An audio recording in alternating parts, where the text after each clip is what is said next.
ಯಾರ್ಯಾರಿಗೆಲ್ಲ ಈ video February 19ನೇ ತಾರೀಕು ಒಳಗಡೆ ಸಿಕ್ಕಿದೆಯಲ್ಲೋ ಅವರೆಲ್ಲ ತುಂಬಾ ಪುಣ್ಯವಂತರು ಅಂದ್ಕೋಬೇಕು. ಯಾಕೆಂದರೆ ಸ್ವತಃ ರಾಯರೇ ನಿಮ್ಮಿಂದ ಒಂದು ಸೇವೆನ, ಈ ಒಂದು ಮುಖ್ಯವಾದ ಸೇವೆನ ಮಾಡಿಸ್ಕೋಬೇಕು ಅಂತ ಅಂದ್ಕೊತಾ ಇದ್ದಾರೆ. ಎಲ್ಲರಿಗೂ ನಮಸ್ಕಾರ. ರಾಯರ ಭಕ್ತ ಯೂಟ್ಯೂಬ್ ಚಾನಲ್ಗೆ ಎಲ್ಲರಿಗೂ ಸ್ವಾಗತ. ಎಲ್ಲರೂ ಚೆನ್ನಾಗಿದ್ದೀರಾ ಅಂತ ಅಂದ್ಕೊಂಡಿದ್ದೀನಿ. ಒಂದು ಮುಖ್ಯವಾದ ಮಾಹಿತಿನ ಈ ವಿಡಿಯೋದಲ್ಲಿ ಎಲ್ಲರಿಗೂ ಶೇರ್ ಮಾಡ್ತಾ ಇದ್ದೀನಿ. ಸುಮಾರು ಜನ ರಾಯರನ್ನು ಪೂಜೆ ಮಾಡೋದಕ್ಕೆ ಸ್ಟಾರ್ಟ್ ಮಾಡಬೇಕು ಅಂತ ಇನ್ನೂ ನನಗೆ ಕೇಳ್ತಾ ಇರ್ತಾರೆ, ಯಾವಾಗಿಂದ ನಾವು ರಾಯರ ಪೂಜೆ ಸ್ಟಾರ್ಟ್ ಮಾಡಿದರೆ ಚೆನ್ನಾಗಿ, ಅಥವಾ ಯಾವಾಗ ನಾವು ರಾಯರ ಫೋಟೋನ ಮನೆಗೆ ತೊಗೊಂಬರ್ಬೋದು, ಯಾವಾಗ ನಾವು ರಾಯರ ವಿಗ್ರಹನ ಮನೆಗೆ ತೊಗೊಂಬರ್ಬೋದು ಅಂತ ಎಲ್ಲ ಸುಮಾರು ಜನ ಕೇಳ್ತಾ ಇರ್ತೀರ. ಹಾಗೆಯೇ ಈಗ ಆಲ್ರೆಡಿ ರಾಯರ ಸೇವೆ ಮಾಡ್ತಿರೋಂಥವರಿಗೆ ತುಂಬಾ ಮುಖ್ಯವಾದಂಥ ದಿನ ಹಾಗೂ ತುಂಬಾ ಶಕ್ತಿಶಾಲಿಯಾಗಿರೋಂಥ ದಿನ, ತುಂಬಾ ಪವಿತ್ರವಾಗಿರುವಂಥ ದಿನ, ತುಂಬ ಅಂದರೆ ಎಲ್ಲ ರಾಯರ ಭಕ್ತರಿಗೂ ತುಂಬಾ ಸ್ಪೆಷಲ್ ಆಗಿರುವಂಥ ದಿನ ಇನ್ನೇನು ತುಂಬ ಹತ್ತಿರದಲ್ಲೇ ಇದೆ. ನಾನು ಆ್ಯಕ್ಚುಲಿ ಈ ಮಾಹಿತಿನ ತುಂಬ ಲೇಟಾಗಿ ತಿಳಿಸ್ತಾ ಇದ್ದೀನಿ, ಎಲ್ಲರಿಗೂ ಕ್ಷಮೆ ಇರಲಿ. ಏನಿದು ರಾಯರ ಭಕ್ತರಿಗೆಲ್ಲರಿಗೂ ಬರುವಂತಹ ಒಂದು ಮುಖ್ಯವಾದ ದಿನ ಹಾಗೂ ತುಂಬಾ ವಿಶೇಷವಾದ ದಿನ ಅಂತ ಅಂದರೆ, ಬರೋ ಫೆಬ್ರವರಿ 19ನೇ ತಾರೀಕು ರಾಯರ ಪಟ್ಟಾಭಿಷೇಕೋತ್ಸವ, ಅಂದರೆ ಪಟ್ಟಾಭಿಷೇಕದ ದಿನ ಅಂತ ನಾವು ಅದನ್ನು ಕರಿತಾ ಇದ್ದೀವಿ. ರಾಯರ 405ನೇ ಪಟ್ಟಾಭಿಷೇಕ ಮಹೋತ್ಸವವನ್ನು ಮಂತ್ರಾಲಯ ಮಠದಲ್ಲಿ ನಿಶ್ಚಯ ಮಾಡಿದ್ದಾರೆ. ಅಂದರೆ ರಾಯರು ತಮ್ಮ ಒಂದು ಸನ್ಯಾಸ ದೀಕ್ಷೆಯನ್ನು ತಗೊಂಡಂತಹ ದಿನ ಈ ಒಂದು ಪಟ್ಟಾಭಿಷೇಕ ದಿನೋತ್ಸವ ಅಂತ ಹೇಳಿ ಆಚರಣೆ ಮಾಡಲಾಗುತ್ತೆ. ಹಾಗಾಗಿ ಫೆಬ್ರವರಿ 18ರಿಂದನೇ ಮಂತ್ರಾಲಯದಲ್ಲಿ ಎಲ್ಲ ಪೂರ್ವ ಸಿದ್ಧತೆಗಳು ಕೂಡ ಸ್ಟಾರ್ಟ್ ಆಗಿರುತ್ತೆ. ಹಾಗೆಯೇ ಫೆಬ್ರವರಿ 19ನೇ ತಾರೀಕು ರಾಯರ ಪಟ್ಟಾಭಿಷೇಕದ ದಿನೋತ್ಸವ. ಅದೇ ಫೆಬ್ರವರಿ 24ನೇ ತಾರೀಕಂದು ರಾಯರ ವರ್ಧಂತಿ ಉತ್ಸವ, ಅಂದರೆ ರಾಯರ ಜನ್ಮದಿನೋತ್ಸವ ಅಂತಲೂ ಕೂಡ ಆಚರಣೆ ಮಾಡಲಾಗುತ್ತೆ. ಎರಡೂ ತುಂಬ ಹತ್ತಿರದಿಂದನೇ ಬಂದಿರೋದ್ರಿಂದ ತುಂಬಾ ಒಂದು ಒಳ್ಳೆಯ ಬೆನಿಫಿಟ್ಸ್ನ ನಾವು ತೊಗೋಬೋದು ರಾಯರ ಸೇವೆನ ಮಾಡಿ. ಹಾಗೆಯೇ ರಾಯರ ಕೃಪೆಗೆ ಪಾತ್ರರಾಗೋದಕ್ಕೆ ಇದೊಂದು ತುಂಬಾ ಒಳ್ಳೆಯ ಅವಕಾಶ. ಸೊ ಯಾವ್ಯಾವ ರೀತಿ ನಾವು ಮನೆಯಲ್ಲಿ ರಾಯರಿಗೆ ಅವತ್ತು ಪೂಜೆ ಮಾಡ್ಬೋದು ಅಂತ ಅಂದರೆ, ನಾವು ಎಂದಿನಂತೆ ಅಂದರೆ ಈಗ ಫೆಬ್ರವರಿ 18ನೇ ತಾರೀಕಿಂದ ನೀವು ಪೂಜೆನ ಶುರು ಮಾಡಿದರೆ ಫೆಬ್ರವರಿ 24ನೇ ತಾರೀಕಷ್ಟೊತ್ತಿಗೆ ಒಂದು ವಾರ ಆಗುತ್ತೆ. ಅಂದರೆ ಒಂದು 6 ದಿನ ಇಲ್ಲ 7 ದಿನ ಕಂಟಿನ್ಯೂಸ್ ಆಗಿ ನಾವು ರಾಯರಿಗೆ ಸೇವೆ ಮಾಡ್ತೀವಿ ಅಂತ ಅನ್ನೋದಾದರೆ ಖಂಡಿತ ಸೇವೆ ಮಾಡ್ಬೋದು. ಮಂತ್ರಾಲಯದಲ್ಲಂತೂ ಒಂದು ವಾರ ಇದನ್ನು ಗುರು ವೈಭವೋತ್ಸವ ಅಂತಲೇ ಹೇಳಿಬಿಟ್ಟು ತುಂಬ ವಿಜೃಂಭಣೆಯಿಂದ ಆಚರಣೆ ಮಾಡಲಾಗುತ್ತೆ. ರಾಯರ ಆರಾಧನೆ ಥರನೇ ಇದು. ಹಾಗಾಗಿ ಯಾರ್ಯಾರೆಲ್ಲ ಮನೆಯಲ್ಲಿ ಈ ಒಂದು ಸೇವೆನ ಮಾಡಬೇಕು ಅಂತ ಇಷ್ಟಪಡ್ತಿದ್ದೀರಲ್ಲೋ ಅವರೆಲ್ಲ ಇವಾಗಲಿಂದನೇ ತಮ್ಮ ಪೂರ್ವ ಸಿದ್ಧತೆಗಳನ್ನು ತಯಾರು ಮಾಡ್ಕೊಳ್ಳಿ. ಅಂದರೆ ರಾಯರಿಗೆ ಏನು ಅಷ್ಟು ಸ್ಪೆಷಲಾಗಿ ಪೂಜೆ ಮಾಡಬೇಕು ಅಂತ ಸುಮಾರು ಜನ ಕೇಳ್ತೀರಾ. ರಾಯರ ಭಕ್ತರಿಗೆ ರಾಯರ ಪೂಜೆ ಮಾಡೋ ಅಂಥದ್ದೇ ಒಂದು ತುಂಬಾ ದೊಡ್ಡ ಖುಷಿ ಆ್ಯಕ್ಚುಲಿ ಎಲ್ಲರಿಗೂ. ಹಾಗಾಗಿ ರಾಯರ ಸೇವೆನ ಯಾರ್ಯಾರು ಮಾಡಬೇಕು ಅಂತ ಅಂದ್ಕೊಂಡಿದ್ದೀರಲ್ಲ ಅವರು ರಾಯರ ಒಂದು ವಾರದ ವ್ರತನೂ ಕೂಡ ಇವಾಗನೇ ಮಾಡ್ಕೋಬೋದು. ಏನೇನು ಮಾಡ್ಬೋದು ಅಂತ ಅಂದರೆ, ನೀವು ಯಾರಾದರೂ ಒಂದು ವಾರ ನಾವು ಕಂಟಿನ್ಯೂಸ್ ಆಗಿ ರಾಯರನ್ನ ಪೂಜೆ ಮಾಡ್ತೀವಿ ನಾವು ಅಂತ ಅನ್ನೋರಿದ್ದರೆ, ರಾಯರಿಗೆ ಪ್ರತಿದಿನ ಅಂದರೆ ದಿನನಿತ್ಯ ಅಭಿಷೇಕನ ಮಾಡಿ ಒಳ್ಳೊಳ್ಳೆ ಹೂಗಳಿಂದ ರಾಯರಿಗೆ ಅಲಂಕಾರ ಮಾಡಿಬಿಟ್ಟು, ರಾಯರಿಗೆ ಒಳ್ಳೆ ನೈವೇದ್ಯಗಳನ್ನು ಇಟ್ಬಿಟ್ಟು ರಾಯರಿಗೆ ವಿಶೇಷವಾಗಿ ಪೂಜೆ ಮಾಡಿ, ಹಾಗೆ ರಾಯರ ಮಠಕ್ಕೆ ಆದಷ್ಟು ಹೋಗಿ ರಾಯರಿಗೆ ಯಾವುದಾದ್ರೂ ಒಂದು ರೀತಿ ಸೇವೆನ ಮಾಡಿ ಬನ್ನಿ. ಹಾಗೆಯೇ ಈ ಒಂದು ಅವಧಿಯಲ್ಲಿ ಅಂದರೆ ರಾಯರ ಒಂದು ವರ್ಧಂತಿ ಉತ್ಸವ ಆಗಿರ್ಬೋದು ಅಥವಾ ರಾಯರ ಒಂದು ಪಟ್ಟಾಭಿಷೇಕದ ದಿನೋತ್ಸವ, ಅಂದರೆ ಸ್ಪೆಷಲ್ಲಾಗಿ ಪಟ್ಟಾಭಿಷೇಕದ ದಿನ ಅಂದರೆ ರಾಯರ ಪಟ್ಟಾಭಿಷೇಕೋತ್ಸವ ಅಂತ ಏನಿದೆಯಲ್ಲ ಆ ದಿನ ನಾವು ರಾಯರಿಗೆ ಕನಕಾಭಿಷೇಕನ ಮಾಡಿಸೋದ್ರಿಂದ ತುಂಬಾ ಒಂದು ಒಳ್ಳೆಯದಾಗುತ್ತೆ ಅಂತ ಒಂದು ಪ್ರತೀತಿ ಇದೆ. ಹಾಗಾಗಿ ಯಾರ್ಯಾರೆಲ್ಲ ಅಟ್ಲೀಸ್ಟ್ ಮಂತ್ರಾಲಯಕ್ಕೆ ಯಾರ್ಯಾರು ಹೋಗೋದಕ್ಕೆ ಆಗ್ತಿಲ್ವಲ್ಲೋ ಅವರು ರಾಯರ ಮಠಗಳಲ್ಲಿ ರಾಯರ ವರ್ಧಂತಿ ಉತ್ಸವ ಅಥವಾ ರಾಯರ ಪಟ್ಟಾಭಿಷೇಕದ ದಿನೋತ್ಸವದಂದು ಯಾವತ್ತಾದರೂ ಒಂದಿನ ರಾಯರಿಗೆ ಕನಕಾಭಿಷೇಕನ ಆದರೆ ನಿಮ್ಮ ಕೈಯಲ್ಲಿ ಮಾಡಿಸಿ, ಆ ಕನಕಾಭಿಷೇಕ ಅಂತನೆಲ್ಲ ರಾಯರಿಗೆ ಯಾವ ಸೇವೆ ಮಾಡಿಸಿದ್ರು ಕೂಡ ರಾಯರು ಖಂಡಿತ ಒಪ್ತಾರೆ. ಹಾಗಾಗಿ ನೀವು ಯಾವುದಾದ್ರೂ ಸೇವೆನ ಮಾಡಬೇಕು ಅಂತ ಅಂದ್ಕೊಂಡಿದ್ರೆ ರಾಯರ ಮಠದಲ್ಲಿ ಈ ಟೈಮ್ನಲ್ಲಿ ನೀವು ಸೇವೆನ ಮಾಡಿಸ್ಬೋದು. ಅಥವಾ ಸುಮಾರು ಜನ ಮಂತ್ರಾಲಯಕ್ಕೇ ನಾವು ಹೋಗ್ತೀವಿ ಅಂತ ಅಂತಾರೆ. ಮಂತ್ರಾಲಯದಲ್ಲಿ ಸ್ವಲ್ಪ ರಶ್ ಇರುತ್ತೆ ಅಷ್ಟೇ, ಬಿಟ್ಟರೆ ಅಲ್ಲೂ ಕೂಡ ನೋಡೋದೇ ಒಂದು ಚಂದ.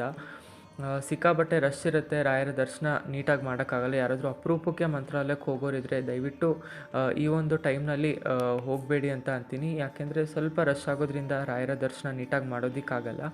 ಹಾಗಾಗಿ ಸ್ವಲ್ಪ ಫ್ರೀ ಇರೋ ಟೈಮ್ನಲ್ಲೇ ನಾವು ಹೋಗ್ತೀವಿ ಅನ್ನೋದಾದರೆ ಈ ಗುರು ವೈಭವೋತ್ಸವ ಎಲ್ಲ ಮುಗಿದಾದ ನಂತರ ಹೋಗ್ಬೋದು. ಇಲ್ಲ ನೀವು ಈಗ ಈ ಒಂದು ಟೈಮ್ನಲ್ಲೇ ಹೋಗ್ತೀರಾ ಅಂದರೆ ಖಂಡಿತ ಹೋಗ್ಬೋದು. ಒಂದೇನು ಪ್ರಾಬ್ಲಮ್ ಅಂದರೆ ಸಿಕ್ಕಾಬಟ್ಟೆ ರಶ್ ಇರುತ್ತೆ ಅಂತ ಅಷ್ಟೇ. ಹಾಗೆಯೇ ಎಷ್ಟೊಂದು ಜನದ ಮನೆಗಳಲ್ಲಿ ರಾಯರ ಪಾದುಕೆಗಳನ್ನು ಇಟ್ಕೊಂಡಿರ್ತಾರೆ. ಅಂದರೆ ಬೆಳ್ಳಿದಾಗಿರ್ಬೋದು ಅಥವಾ ಹಿತ್ತಾಳೆದು, ತಾಮ್ರದ್ದು ಈ ರೀತಿಯಿಂದ ಮಾಡಿರುವಂಥ ರಾಯರ ಒಂದು ಪಾದುಕೆಗಳನ್ನು ಇಟ್ಕೊಂಡಿರ್ತಾರೆ. ರಾಯರು ಪಟ್ಟಾಭಿಷೇಕ ಆದ ದಿನ ಅಂದರೆ ಆಗಸ್ಟ್ 19ನೇ ತಾರೀಕು ಆ ಒಂದು ಪಾದುಕೆಗಳಿಗೆ ವಿಶೇಷವಾಗಿ ಪಂಚಾಮೃತ ಅಭಿಷೇಕನ ಮಾಡಿ, ಹಾಗೆಯೇ ವಿಧ ವಿಧವಾದಂಥ ಹೂಗಳಿಂದ ಅದಕ್ಕೆ ಅಲಂಕಾರ ಮಾಡಿಬಿಟ್ಟು, ನಿಮ್ಮ ಕೈಯಲ್ಲಾದರೆ ಒಂದು ಸ್ವಲ್ಪ ಬೆಳ್ಳಿ ಆಗಿರ್ಬೋದು, ಬಂಗಾರನಾಗಿರ್ಬೋದು ಆ ಒಂದು ಪಾದುಕೆಗಳಿಗೆ ಸಮರ್ಪಿಸಿ ನಾವು ಪೂಜೆ ಮಾಡುವಂಥದ್ದು. ಅಂದರೆ ಪಟ್ಟಾಭಿಷೇಕ ದಿನ ನಾವು ಮನೆಯಲ್ಲೇ ಸಂಕ್ಷಿಪ್ತವಾಗಿ ಕನಕಾಭಿಷೇಕ ಮಾಡುವಂಥ ಲೆಕ್ಕದಲ್ಲಿ ಇದು ಆಗುತ್ತೆ. ಹಾಗಾಗಿ ಇದನ್ನು ಯಾವ ರೀತಿ ಮಾಡ್ಬೋದು ಅಂತ ಅಂದರೆ, ಮೊದಲು ರಾಯರ ಪಾದುಕೆಗಳಿಗೆ ಪಂಚಾಮೃತ ಅಭಿಷೇಕನ ಎಲ್ಲ ಮಾಡಿ, ಪಂಚಾಮೃತ ಅಭಿಷೇಕ ಎಲ್ಲ ಆದ ನಂತರ ಹೂಗಳಿಂದ ಎಲ್ಲ ಅಲಂಕಾರ ಮಾಡಿಬಿಟ್ಟು ರಾಯರಿಗೆ ಬೇಡ್ಕೊಂಡ್ಬಿಟ್ಟು ಸ್ವಲ್ಪ ಅಂದರೆ ಒಂದು ಚಿಕ್ಕದಾಗಿರುವಂಥ ಬೆಳ್ಳಿದು ಹಾಗೆ ಬಂಗಾರದ್ದು ಅಥವಾ ಬೇರೆ ಏನಾದರೂ ಇತ್ತು ಅಂದರೆ ಎಲ್ಲನೂ ರಾಯರಿಗೆ ಸ್ವಲ್ಪ ಸಮರ್ಪಣೆನ ಮಾಡಿಬಿಟ್ಟು ರಾಯರಿಗೆ ಪೂಜೆನ ಮಾಡುವಂಥದ್ದು. ಹಾಗೆಯೇ ಯಾರ ಮನೆಯಲ್ಲಾದರೂ ಮುತ್ತು, ರತ್ನ, ಹವಳಗಳಿತ್ತಂದರೆ ಅದನ್ನು ಕೂಡ ನಾವು ರಾಯರಿಗೆ ಸಮರ್ಪಣೆಯನ್ನು ಮಾಡ್ಬೋದು ಪಟ್ಟಾಭಿಷೇಕದ ದಿನ. ಈ ರೀತಿ ಮಾಡೋದ್ರಿಂದ ನಾವು ಮನೆಯಲ್ಲೇ ರಾಯರಿಗೆ ಚಿಕ್ಕದಾಗಿ ಕನಕಾಭಿಷೇಕ ಮಾಡಿದಂಥ ಒಂದು ಫಲ ನಮಗೆ ಸಿಗುತ್ತೆ. ಹಾಗೆಯೇ ಈ ರೀತಿಯೆಲ್ಲ ನಮಗೆ ಮಾಡೋದಕ್ಕಾಗಲ್ಲ ಅಥವಾ ನಮ್ಮ ಮನೇಲಿ ರಾಯರ ಪಾದುಕೆಗಳಿಲ್ಲ ಅನ್ನುವಂಥವ್ರು ಪರವಾಗಿಲ್ಲ, ನಾವು ನಾರ್ಮಲಾಗಿ ಯಾವ ರೀತಿ ರಾಯರಿಗೆ ಸೇವೆ ಮಾಡ್ತೀವಲ್ಲೋ ಆ ರೀತಿ ಸೇವೆನ ಮಾಡ್ಬೋದು. ಎಲ್ಲ ಥರ ಸೇವೆಗಳನ್ನು ರಾಯರು ಒಪ್ತಾರೆ. ಹಾಗೆಯೇ ಯಾರಾದರೂ ರಾಯರ ಫೋಟೋಗಳನ್ನು ಮನೆಗೆ ತೊಗೊಂಬರಬೇಕು ಅಂತ ಏನಾದರೂ ಅಂದ್ಕೊಂಡಿದ್ರೆ ಇದು ತುಂಬಾ ಒಳ್ಳೆಯ ಸಮಯ. ಹಾಗಾಗಿ ಯಾರ್ಯಾರ ಮನೆಗೆ ರಾಯರ ಫೋಟೋ ತರಬೇಕಂತ ಇದ್ದೀರಲ್ಲೋ ಈ ಒಂದು ಟೈಮ್ನಲ್ಲಿ ತೊಗೊಂಬಂದು ದೇವಸ್ಥಾನದಲ್ಲಿ ಇಟ್ಟುಬಿಟ್ಟು ಅದಕ್ಕೆ ಪೂಜೆ ಮಾಡಿಸಿ, ತದನಂತರದಲ್ಲಿ ನೀವು ಅದಕ್ಕೆ ದಿನನಿತ್ಯ ಪೂಜೆ ಮಾಡ್ತಾ ಬನ್ನಿ, ತುಂಬಾ ಒಳ್ಳೆಯದಾಗುತ್ತೆ. ಹಾಗೆಯೇ ಸುಮಾರು ಜನ ರಾಯರ ವಿಗ್ರಹಗಳನ್ನು ಕೂಡ ತೊಗೋಬೇಕು, ಪರಿಮಳ ಗ್ರಂಥ ತೊಗೋಬೇಕು, ಈ ರೀತಿಯೆಲ್ಲ ಏನೇನಾದರೂ ತೊಗೋಬೇಕು ಅಂತ ಒಂದು ಯೋಚನೆ ಮಾಡಿರ್ತೀರ. ಹಾಗಾಗಿ ತೊಗೊಳ್ಳೋರೆಲ್ಲ ಈ ಟೈಮ್ನಲ್ಲಿ ತೊಗೋಬೋದು. ಹಾಗೆಯೇ ಒಂದು ಮಾಹಿತಿ ನಾನು ಸೋಷಲ್ ಮೀಡ್ಯಾದಿಂದ ರೀಸೆಂಟಾಗಿ ತಿಳ್ಕೊಂಡೆ. ಏನಂತ ಅಂದರೆ, ರಾಯರ ಮಂತ್ರಾಕ್ಷತೆ ಏನಿದೆಯಲ್ಲ, ಮಂತ್ರಾಕ್ಷತೆನ ನಾವು ಮನೆಯಲ್ಲೇ ಮಾಡ್ಕೊತೀವಿ ಅಂತ ಅನ್ನೋವಂಥದ್ದೊಂದು ಪ್ರತಿಯೊಬ್ಬರು ಕೂಡ ಹೇಳ್ತಾ ಇದ್ದಾರೆ. ನಾನು ಕೂಡ ಒಂದಿಬ್ಬರ ಹತ್ರ ಇಲ್ಲಿವರೆಗೂ ಕೇಳಿದ್ದೆ ಅದನ್ನು. ಮಂತ್ರಾಕ್ಷತೆನ ನಾವು ಮನೆಯಲ್ಲೇ ಮಾಡ್ತೀವಪ್ಪ, ರಾಯರ ಮಂತ್ರಾಕ್ಷತೆನ ನಾವು ಮನೆಯಲ್ಲೇ ಮಾಡಿಬಿಟ್ಟು ರಾಯರ ಮುಂದೆ ಇಟ್ಟು ಪೂಜೆ ಮಾಡಿ ಅದನ್ನು ನಾವು ನಮ್ಮ ದಿನನಿತ್ಯ ಬಳಕೆಗೆ ನಾವು ಯೂಸ್ ಮಾಡ್ತೀವಿ ಅಂತ. ಹಾಗಾಗಿ ನನ್ನ ಒಂದು ಒಪಿನಿಯನ್ ಏನಂತ ಅಂದರೆ, ನೀವು ರಾಯರ ಮಂತ್ರಾಕ್ಷತೆನ ಖಂಡಿತ ಮನೇಲಿ ಮಾಡ್ಬೋದು, ಇಲ್ಲ ಅನ್ನಲ್ಲ. ಆದರೆ ಮಂತ್ರಾಕ್ಷತೆಗೆ ತನ್ನದೇ ಆದಂಥ ಒಂದು ಅರ್ಥ ಇದೆ. ಅಂದರೆ ಒಂದು ಅಕ್ಕಿ ಸುಣ್ಣ ಹಾಗೂ ಅರಿಶಿಣದ ಜೊತೆ ಬೆರೆತಾಗ ಅಕ್ಷತೆ ಆಗುತ್ತೆ. ಆ ಅಕ್ಷತೆಗೆ ಮಂತ್ರಗಳಿಂದ, ಯಂತ್ರಗಳಿಂದ ನಾವು ಶಕ್ತಿಯನ್ನು ತುಂಬಿದಾಗ ಅದು ಮಂತ್ರಾಕ್ಷತೆ ಅಂತ ಕರೆಸ್ಕೊಳ್ಳುತ್ತೆ. ಹಾಗಾಗಿ ನಾವು ರಾಯರ ಮಂತ್ರಾಕ್ಷತೆನ ಎಲ್ಲರೂ ಮಾಡ್ಬೋದು. ಅಂದರೆ ಈಗ ರಾಯರ ಮಂತ್ರಾಕ್ಷತೆನೇ ನಾವು ಮಾಡ್ತೀವಿ ಅಂತ ಅಂದರೆ ಕುಂಕುಮ ಬೆರೆಸೋದಿಲ್ಲ ಅದಕ್ಕೆ. ಅಂದರೆ ಸುಣ್ಣ ಮತ್ತು ಅರಿಶಿನ ಎರಡನ್ನೂ ಮಿಕ್ಸ್ ಮಾಡಿಬಿಟ್ಟು ರಾಯರ ಮಂತ್ರಾಕ್ಷತೆ ಮಾಡುವಂಥದ್ದು. ಆ ಮಂತ್ರಾಕ್ಷತೆನ ನಾವು ರಾಯರಿಗೆ ಅಕ್ಷತೆ ಕಾಳು ಥರ, ಅಂದರೆ ರಾಯರ ಪೂಜೆಯಲ್ಲಿ ಯೂಸ್ ಮಾಡ್ಬೋದು. ಆದರೆ ನಾವು ಅದನ್ನು ಆಶೀರ್ವಾದ ಥರ ತಲೆ ಮೇಲೆ ಇಟ್ಕೊಳ್ಳೋದಕ್ಕಾಗಲ್ಲ.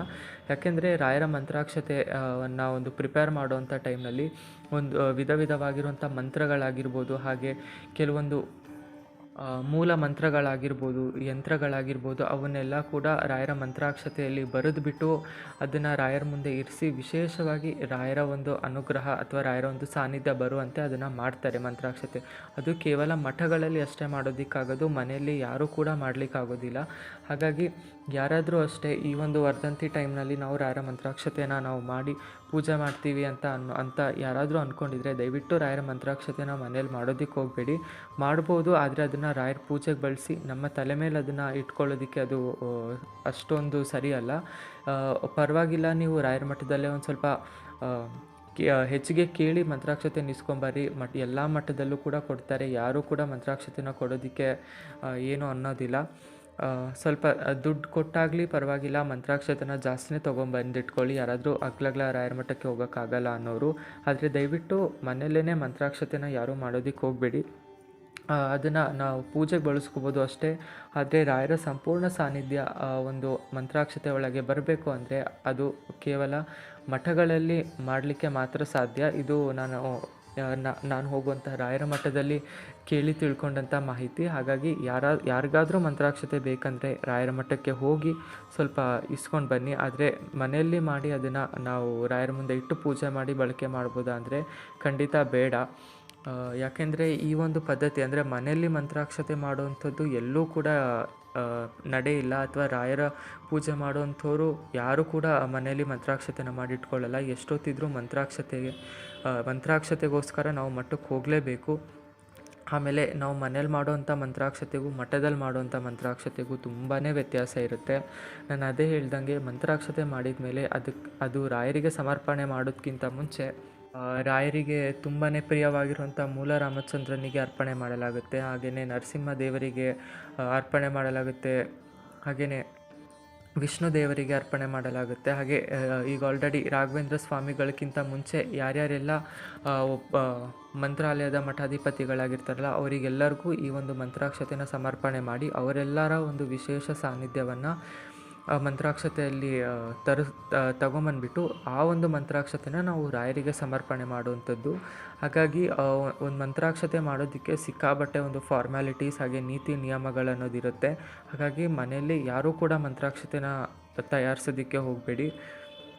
ಹೌದು, ಇದು ಆ್ಯಕ್ಚುಲಿ ಅವ್ರವ್ರ ನಂಬಿಕೆ. ಮಂತ್ರಾಕ್ಷತೆನ ಮನೆಯಲ್ಲಿ ಮಾಡ್ಕೊಳ್ಳೋದು ತಪ್ಪು ಅನ್ನಲ್ಲ. ಆದರೆ ರಾಯರ ಸಂಪೂರ್ಣ ಸಾನ್ನಿಧ್ಯ ಅಂದರೆ ರಾಯರ ಜೊತೆಗೆ ಮೂಲ ರಾಮಚಂದ್ರನ ಹಾಗೂ ನರಸಿಂಹದೇವರ, ವಿಷ್ಣುದೇವರ ಹಾಗೆ ಇನ್ನಿತರ ಎಲ್ಲ ದೇವಾನುದೇವತೆಗಳ ಅನುಗ್ರಹ ನಮಗಾಗಬೇಕು ಅಂದರೆ ನಾವು ಮಠದಿಂದ ಮಂತ್ರಾಕ್ಷತೆ ಇಸ್ಕೊಂಬಂದ್ಬಿಟ್ಟು ಅದನ್ನು ಪೂಜೆ ಮಾಡುವಂಥದ್ದೇ ಒಳ್ಳೆಯದು ಅಂತ ನನ್ನ ಒಂದು ಅನಿಸಿಕೆಯಲ್ಲಿ ನಾನು ಹೇಳ್ತಿರೋವಂಥದ್ದು. ಹಾಗೆಯೇ ರಾಯರ ಒಂದು ವರ್ಧಂತಿ ಉತ್ಸವ ಹಾಗೆ ಪಟ್ಟಾಭಿಷೇಕ ದಿನೋತ್ಸವದಂದು ಏನೇನೆಲ್ಲ ನಾವು ರಾಯರಿಗೆ ನೈವೇದ್ಯ ಇಡ್ಬೋದು ಅಂತಂದರೆ, ರಾಯರಿಗೆ ತುಂಬಾ ಇಷ್ಟ ಆಗಿರುವಂಥ ಹಯಗ್ರೀವವನ್ನು ಪ್ರಸಾದನ ನಾವು ಮಾಡಿ ರಾಯರಿಗೆ ನೈವೇದ್ಯ ಮಾಡ್ಬೋದು. ಹಾಗೆಯೇ ಯಾವ್ಯಾವ ರೀತಿ ಸೇವೆನ ಮಾಡ್ಬೋದು ಅಂತ ಅಂದರೆ, ರಾಯರ ಒಂದು ನಾಮಲೇಖನ ಬರೆಯುವಂಥದ್ದಾಗಿರ್ಬೋದು, ಹಾಗೆಯೇ ರಾಯರಿಗೆ ಹೆಜ್ಜೆ ನಮಸ್ಕಾರ ಹಾಕುವಂಥದ್ದಾಗಿರ್ಬೋದು, ಪ್ರದಕ್ಷಿಣೆ ನಮಸ್ಕಾರ ಮಾಡುವಂಥದ್ದಾಗಿರ್ಬೋದು, ಅಥವಾ ರಾಯರ ಹೆಸರಿನಲ್ಲಿ ಒಂದು ಸ್ವಲ್ಪ ಜನಕ್ಕೆ ಊಟನ ಹಾಕಿಸುವಂಥದ್ದಾಗಿರ್ಬೋದು, ಅಥವಾ ಮಠದಲ್ಲಿನೇ ಅನ್ನದಾನಕ್ಕೆ ಸ್ವಲ್ಪ ದಕ್ಷಿಣೆನ ಕೊಡುವಂಥದ್ದು. ಈ ರೀತಿ ಚಿಕ್ಕ ಚಿಕ್ಕ ಸೇವೆಗಳ ಮಾಡೋದ್ರಿಂದ ನಾವು ರಾಯರ ಕೃಪೆಗೆ ತುಂಬಾ ಪಾತ್ರರಾಗ್ತೀವಿ. ಹಾಗಾಗಿ ಯಾರ್ಯಾರೆಲ್ಲ ಈ ಒಂದು ರಾಯರ ವರ್ಧಂತಿ ಉತ್ಸವ ಹಾಗೆ ರಾಯರ ಒಂದು ಪಟ್ಟಾಭಿಷೇಕ ದಿನೋತ್ಸವವನ್ನು ಆಚರಣೆ ಮಾಡಬೇಕಂತ ಇದ್ದೀರಲ್ಲ, ಅವರಿಗೆಲ್ಲರಿಗೂ ಈ ಒಂದು ವಿಡಿಯೋ ಉಪಯುಕ್ತ ಆಗಲಿ ಅಂತ ನಾನು ಅಪ್ಲೋಡ್ ಮಾಡ್ತಾಯಿದ್ದೀನಿ.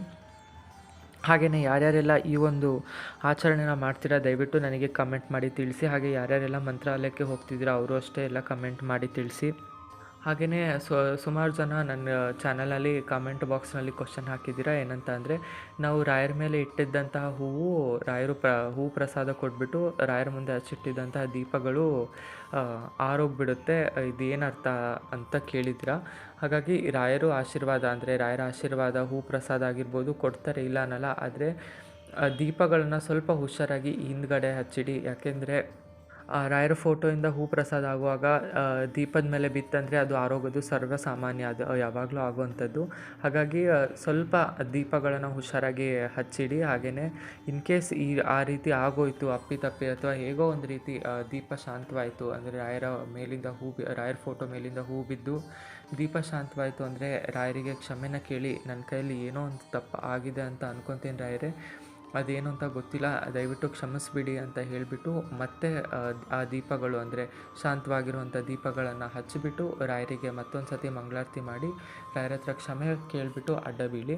ಹಾಗೆಯೇ ಒಂದು ಮುಖ್ಯವಾದ ಮಾಹಿತಿ, ರಾಯರಿಗೆ ಊದಿನ ಕಡ್ಡಿ ಕರ್ಪೂರನ ಹಚ್ಬೋದಾ ಅಂತ. ಅದು ಸುಮಾರು ದಿನದಿಂದನೇ ನಡೀತಾ ಇದೆ ನೋಡಿ. ರಾಯರಿಗೆ ಊದಿನ ಕಡ್ಡಿನ ಹಚ್ಚೋ ಹಾಗಿಲ್ಲ.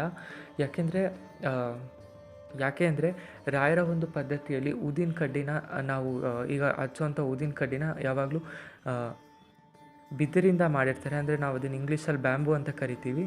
ಬಿದಿರಿಂದ ಮಾಡಿರುವಂಥದ್ದನ್ನು ಶುಭ ಕಾರ್ಯಗಳಿಗೆ ನಾವು ಸುಡೋದಿಲ್ಲ ಅಂತ ಹೇಳಿಬಿಟ್ಟು, ಅದು ಒಂದು ಬ್ರಾಹ್ಮಿಣ್ಸ್ ಆಗಿರ್ಬೋದು ಹಾಗೆ ಮಂತ್ರಾಲಯದ ಸಂಪ್ರದಾಯ ಪ್ರಕಾರ ಬಿದುರಿನಿಂದ ಮಾಡಿರುವಂಥದ್ದು ಸುಡಬಾರ್ದು ಅನ್ನೋ ಒಂದೇ ಒಂದು ಕಾರಣಕ್ಕಾಗಿ ನಾವು ಊದಿನ ಕಡ್ಡಿನ ಬಳಸೋದಿಲ್ಲ. ರಾಯರಿಗೆ ನಾವು ಬೇಕಿದ್ರೆ ಈ ಸಾಂಬ್ರಾಣಿ ಅಂದರೆ ಧೂಪ ಕೆಂಡನ ಮಾಡಿಬಿಟ್ಟು ಅದ್ರ ಮೇಲೆ ಲೋಭನ ಹಾಕೋದ್ರ ಮೂಲಕ ನಾವು ರಾಯರಿಗೆ ಧೂಪನ ಅರ್ಪಿಸ್ಬೋದು. ಹಾಗೆ ಕರ್ಪೂರ ಬಂದುಬಿಟ್ಟು ರಾಯರಿಗೆ ಪಚ್ಚ ಕರ್ಪೂರ ಅಂದರೆ ತುಂಬಾ ಇಷ್ಟ. ಹಾಗಾಗಿ ನಾವು ಕರ್ಪೂರದ ಆರತಿ ಮಾಡ್ತೀವಿ ಅಂದರೆ ರಾಯರಿಗೆ ಪಚ್ಚ ಕರ್ಪೂರದ ಆರತಿನೇ ಮಾಡಬೇಕು. ಯಾಕೆಂದರೆ ಈಗಿನ ಬರುವಂಥ ಕರ್ಪೂರಗಳು ಆ್ಯಕ್ಚುಲಿ ಎಲ್ಲ ಕೆಮಿಕಲಿ ಬೇಸ್ಡ್ ಮಾಡಿರ್ತಾರೆ. ಹಾಗಾಗಿ ಕೆಮಿಕಲನ್ನು ನಾವು ಹತ್ತಿ ಉರಿಸೋದ್ಕಿಂತ ನೈಸರ್ಗಿಕವಾಗಿ ಅಂದರೆ ನ್ಯಾಚುರಲ್ ಆಗಿ ಮರದಿಂದ ತೆಗೆಯುವಂಥ ಈ ಪಚ್ಚಕರ್ಪೂರನ ನಾವು ರಾಯರ ಪೂಜೆಯಲ್ಲಿ ಬಳಕೆನ ಮಾಡ್ಬೋದು. ಹಾಗಾಗಿ ಯಾರ್ಯಾರೆಲ್ಲ ರಾಯರ ಸೇವೆಗೆ ಈ ರೀತಿ ಒಂದು ಚೇಂಜಸ್ನ ಮಾಡ್ಕೋಬೇಕಂತ ಇದ್ರಲ್ಲ ಅವರೆಲ್ರಿಗೂ ಕೂಡ ಈ ವಿಡಿಯೋ ಸಹಾಯಕ ಆಗಿದೆ ಅಂತ ಅಂದ್ಕೊಂಡಿದ್ದೀನಿ. ಹಾಗೆಯೇ ರಾಯರ ವರ್ಧಂತಿ ಉತ್ಸವ ಹಾಗೆ ಪಟ್ಟಾಭಿಷೇಕದ ಒಂದು ಪೂಜೆಗಳಲ್ಲಿ ತೆಂಗಿನಕಾಯಿನ ಸಂಕಲ್ಪ ಮಾಡಿ ಕೂಡ ನಾವಿಟ್ಟು ರಾಯರಿಗೆ ಪೂಜೆನ ಮಾಡ್ಬೋದು. ಒಂದು ವಾರ ಪೂಜೆ ಮಾಡುವಂಥವ್ರು ರಾಯರಿಗೆ ಒಂದು ತೆಂಗಿನಕಾಯಿ ನಿಮ್ಮ ಆಸೆಗಳು ಏನೇನು ಆಗಬೇಕಿರುತ್ತಲ್ಲೋ ಅದೆಲ್ಲನೂ ಕೂಡ ಒಂದು ತೆಂಗಿನಕಾಯಿನಲ್ಲಿ ಬೇಡ್ಕೊಂಡ್ಬಿಟ್ಟು ರಾಯರ ಪಕ್ಕದಲ್ಲಿ ಇಟ್ಟುಬಿಟ್ಟು ಅದನ್ನು ಒಂದು ವಾರ ಪೂಜೆ ಆದ ನಂತರ ಮಂತ್ರಾಲಯಕ್ಕೆ ಹೋಗೋರಿದ್ದರೆ ತುಂಗಭದ್ರಾ ನದಿಯಲ್ಲಿ ಅದನ್ನು ಹರಿಯೋದಕ್ಕೆ ಬಿಡ್ಬೋದು. ಅಥವಾ ಒಂದು ವಾರ ಪೂಜೆ ನಮಗೆ ಮಾಡೋದಕ್ಕೆ ಆಗಲ್ಲಪ್ಪ ಅಂತ ಅನ್ನೋರು ಫೆಬ್ರವರಿ 19ನೇ ತಾರೀಕು ಮತ್ತು 24ನೇ ತಾರೀಕು ಅಷ್ಟೇ ಮಾಡಿದರೂ ಕೂಡ ನಡೆಯುತ್ತೆ. ಆದರೆ ನಿಮ್ಮ ಕೈಲಾದರೆ ದಿನನಿತ್ಯ ಮಠಕ್ಕೆ ಹೋಗಿ ಬನ್ನಿ ಆ ಒಂದು ಟೈಮ್ನಲ್ಲಿ. ಯಾಕೆಂದರೆ ರಾಯರ ಕೃಪೆಗೆ ಪಾತ್ರರಾಗಬೇಕನ್ನೋದು ಅಷ್ಟು ಸುಲಭ ಅಲ್ಲ. ಹಾಗಾಗಿ ನೀವು ಮನೇಲಿ ಕೂಡ ಸೇವೆ ಮಾಡಿ, ಹಾಗೆ ರಾಯರ ಮಠದಲ್ಲೂ ಆದರೆ ನಿಮ್ಮ ಕೈಲಿ ಎಷ್ಟಾಗುತ್ತೋ ಅಷ್ಟು ಸೇವೆನ ಮಾಡಿಸಿ. ಹಾಗೆಯೇ ನೀವು ಕೂಡ ಸೇವೆನ ಮಾಡಿ. ಎಲ್ಲ ರಾಯರು ಅದನ್ನೆಲ್ಲ ಕೂಡ ನೋಡ್ತಿರ್ತಾರೆ ಇಂಥ ಟೈಮ್ನಲ್ಲಿ ಅವರು. ಹಾಗಾಗಿ ಎಲ್ಲರಿಗೂ ರಾಯರ ಒಂದು ಈ ಮಾಹಿತಿ, ಪಟ್ಟಾಭಿಷೇಕ ಹಾಗೂ ವರ್ಧಂತಿ ಉತ್ಸವದ ಮಾಹಿತಿ ಎಲ್ಲರಿಗೂ ಇಷ್ಟ ಆಯಿತು ಅಂದ್ಕೊಂಡಿದ್ದೀನಿ. ಇನ್ನೇನು ಶಿವರಾತ್ರಿ ಹಬ್ಬ ತುಂಬಾ ಹತ್ತಿರದಲ್ಲಿದೆ. ಹಾಗಾಗಿ ಮುಂಚಿತವಾಗಿ ಎಲ್ರಿಗೂ ಶಿವರಾತ್ರಿ ಹಬ್ಬದ ಹಾರ್ದಿಕ ಶುಭಾಶಯಗಳು. ಈ ಒಂದು ಮಾಹಿತಿ ಎಲ್ಲರಿಗೂ ಇಷ್ಟ ಆಗಿದೆ ಅಂತ ಅಂದ್ಕೊಂಡಿದ್ದೀನಿ. ಹಾಗೆಯೇ ಇನ್ನೂ ಏನಾದರೂ ಪ್ರಶ್ನೆ ಅಥವಾ ಇನ್ನೂ ಏನಾದರೂ ಪ್ರಶ್ನೆಗಳು ನಿಮ್ಮ ಹತ್ರ ಉಳಿದಿದ್ದಲ್ಲಿ ನನಗೆ ಕಮೆಂಟ್ ಮಾಡಿ, ನಾನು ಖಂಡಿತ ಕಮೆಂಟಿಗೆ ಆನ್ಸರ್ ಮಾಡ್ತೀನಿ. ಸೊ ಇದು ಬಂದುಬಿಟ್ಟು ಇವತ್ತಿನ ಮಾಹಿತಿ ಆಗಿರುತ್ತೆ. ಇನ್ನು ಹೆಚ್ಚಿನ ಮಾಹಿತಿಗಾಗಿ ನನ್ನ ಚಾನಲ್ಗೆ ಲೈಕ್ ಮಾಡಿ, ಶೇರ್ ಮಾಡಿ ಹಾಗೂ ಸಬ್ಸ್ಕ್ರೈಬ್ ಮಾಡೋದನ್ನು ಮರಿಬೇಡಿ. ಏನಾದರೂ ಒಂದು ಮುಖ್ಯವಾದ ಮಾಹಿತಿಗಳಿದ್ದಲ್ಲಿ ಆದಷ್ಟು ಬೇಗ ನಿಮಗೆ ತಲುಪುತ್ತೆ ಅಂತ ಹೇಳ್ಕೊಳ್ತಾ ಸಿಗೋಣ ಮುಂದಿನ ವೀಡಿಯೋದಲ್ಲಿ. ಅಲ್ಲಿವರೆಗೂ ನಮಸ್ಕಾರ.